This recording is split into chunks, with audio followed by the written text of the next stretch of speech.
কি করে বাবা, তোমার বেলা করে পিত্তি পড়া গেল আমার পেটে। মেয়ে ছেলে রান্না বান্না করছে না। ইনিন মা, হয়ে গেছে। কি করেছো এটা? শুটকি।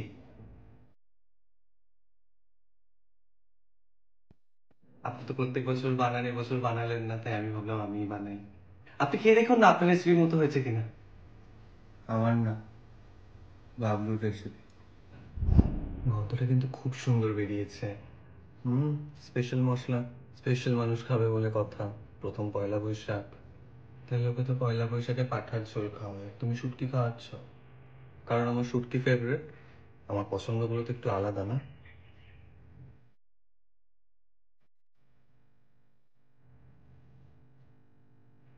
তাহলে আজ থেকে আমারও ফেভারিট শুটকি। শিখে নাও তাহলে। বিয়ের পর আর নিজের হাতে নয়, বউয়ের হাতে শুটকি খাবো।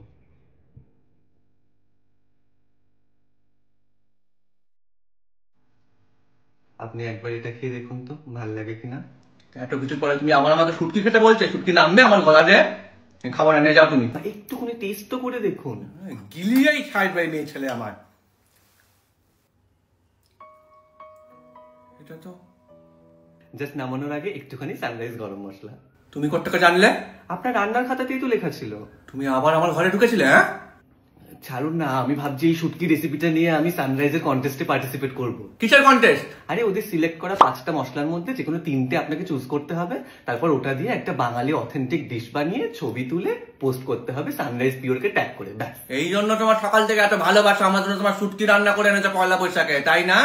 বুঝি না আমি কিছু ভেবেছো? হ্যাঁ, আমার রেসিপি নিয়ে তুমি কন্টেস্টে যাবে? বানিয়েছি তো আমি না। রেসিপিটা তো আমার। রান্না বান্না পারতে? বিয়ের আগে এই বাড়িতে এসে তো রান্না বান্না শিখেছো। আমার রান্না করা নিয়ে যদি এতই প্রবলেম, আপনি আর আপনার ছেলে মিলেই তো রান্না করে গিলতে পারেন, আমাকে এত ডিস্টার্ব না করলেও তো হয়। এত বড় সাহস! এই বৌমা, বৌমা!